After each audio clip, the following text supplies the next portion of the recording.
Hello, I'm Sebastian. Welcome to 9 Trees podcast. Today, I will summarize and review the book. Divergent Mind by journalist and researcher Jenara Nerenberg examines why many neurodivergent women go unrecognized for years and what changes when their differences are finally named. Focusing on conditions and traits often missed by traditional diagnostic lenses, the book explores how ADHD, autism spectrum traits, sensory processing differences, dyslexia, giftedness, and related patterns can look different in women than in men. Nerenberg connects personal stories with reporting on neuroscience, psychology, and social expectations to show how masking, perfectionism, and people-pleasing can hide struggles while raising the cost of coping. The book also highlights the role of hormones, stress, and burnout, suggesting that many women are treated for anxiety or depression without the underlying neurodivergence being addressed. Rather than framing divergence as a deficit, it presents it as a set of cognitive and sensory variations that can become strengths with the right language, support, and environment. The result is both a recognition guide and a roadmap towards self-advocacy and healthier belonging. I will give you key takeaways from this book. Firstly, why neurodivergent women are overlooked. A central theme is that many neurodivergent women are missed because the cultural and clinical templates for conditions like ADHD and autism were built primarily around male presentations. The book describes how girls and women may externalize less, compensate more, and learn early to perform socially acceptable behavior, which can make symptoms appear subtle or situational. Instead of disruptive behavior, they may show chronic overachievement, intense worry, fatigue, or social exhaustion, leading to mislabeling as anxious, moody, or simply sensitive. Nerenberg emphasizes that this invisibility is not a lack of need, but a different style of adaptation. The concept of masking is key. Women may copy social scripts, monitor tone and facial expressions, and suppress stimming or sensory discomfort to avoid judgment. Over time, that constant self-monitoring can contribute to burnout, identity confusion, and a feeling of never being fully seen. The topic also covers how stereotypes influence who gets referred for assessment and who gets dismissed. By widening the lens beyond traditional checklists, the book argues that recognition is the first step toward appropriate care, self-understanding, and reduced shame. Secondly, masking, perfectionism, and the hidden cost of coping.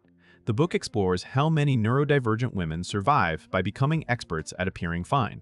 Coping strategies may include meticulous organization, relentless preparation, over-apologizing, and maintaining an outward image of competence. While these methods can lead to academic or professional success, Nerenberg presents them as double-edged. The more effective the mask, the less likely anyone is to notice the struggle underneath. This creates a feedback loop where support is withheld because performance looks adequate, even as internal stress rises. A common pattern described is perfectionism as protection, a way to prevent criticism, avoid missed details, and compensate for executive function challenges or sensory overload. Another cost is emotional labor, the constant effort to manage social expectations, read subtle cues, and regulate reactions. Over time, the nervous system can become depleted, leading to shutdowns, burnout, and physical symptoms that are often treated in isolation. The book also notes how shame can intensify when a woman believes her difficulties are personal failures rather than differences in cognitive wiring. By naming these patterns and connecting them to neurodivergence, the author encourages readers to replace self-blame with self-inquiry and to experiment with accommodations that reduce the need for constant performance. Thirdly, sensory processing and the misunderstood body-mind connection. Another major topic is sensory processing and how heightened or atypical sensitivity can shape daily life, relationships, and mental health.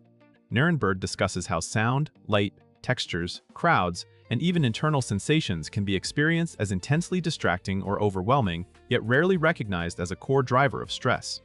When sensory overload is chronic, it can look like irritability, anxiety, or social avoidance, and many women may not realize that their environment is the trigger. The book links sensory differences to burnout and fatigue, suggesting that constant exposure without recovery time taxes attention and emotion regulation. It also highlights how some neurodivergent people swing between sensory seeking and sensory avoiding, pursuing stimulation when under-aroused and retreating when overloaded. This variability can confuse family members and clinicians who expect consistent preferences.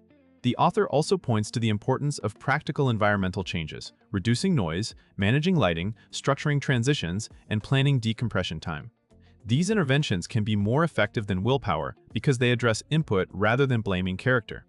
By framing sensory needs as legitimate and actionable, the book gives readers language for self-advocacy at work, at home, and in healthcare settings, making daily life more sustainable and less punishing.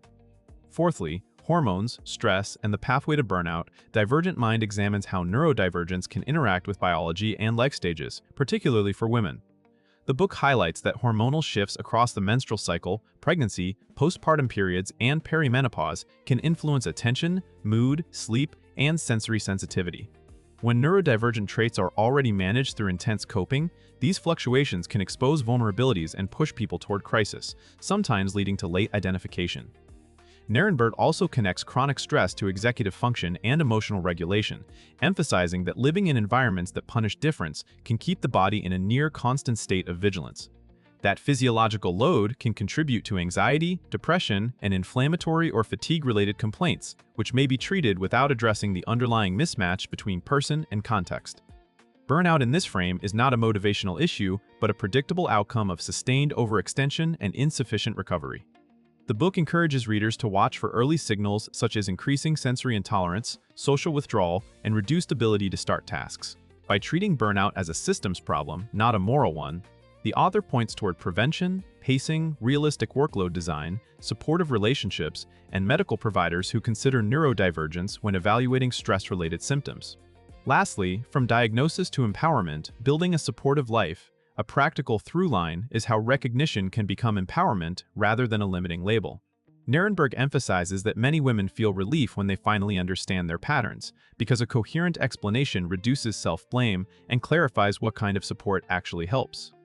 The book encourages readers to seek informed assessment when appropriate, but also to use self-knowledge to make immediate changes, adjusting work styles, setting boundaries, and choosing environments that fit their nervous system. It highlights the value of accommodations and scaffolding, such as external reminders, simplified routines, sensory-friendly spaces, and clear communication norms. Another focus is community, because many neurodivergent women have spent years feeling alone or defective, and finding others with similar experiences can normalize needs and provide strategies. The author also challenges a one-size-fits-all model of success, suggesting that thriving may mean redefining productivity, relationships, and rest. Importantly, empowerment includes advocating within healthcare, education, and workplaces where bias can still shape outcomes. By combining stories with research-informed guidance, the book frames neurodivergence as difference plus context, arguing that when context improves, strengths like creativity, deep focus, empathy, and pattern recognition can flourish. The goal is a life designed with, not against, the divergent mind. In conclusion, this book is best for women who suspect they may be neurodivergent, those who have received a late diagnosis, and anyone supporting them, including partners, clinicians, educators, and managers. It is also valuable for readers who have long carried labels like too sensitive, disorganized, intense, or anxious and want a clearer, less blaming explanation. The benefit is practical and emotional. It helps readers recognize patterns such as masking, sensory overload, and burnout, then consider environmental and relational changes that reduce daily friction. By shifting the story from personal failure to brain-based difference interacting with social expectations, the book can relieve shame and support healthier decisions about work, boundaries, and self-care.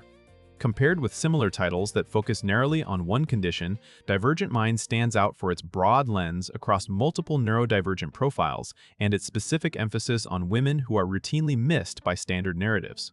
Its blend of reported science, lived experience, and cultural critique makes it both validating and action-oriented. For readers seeking language, context, and a path toward thriving, it offers a compelling reason to buy and keep as a reference. If you would like to support Jenara Nerenberg, you can buy the book through the Amazon link I've provided in the podcast description. After reading the book, please let me know what you think and share your thoughts. See you around.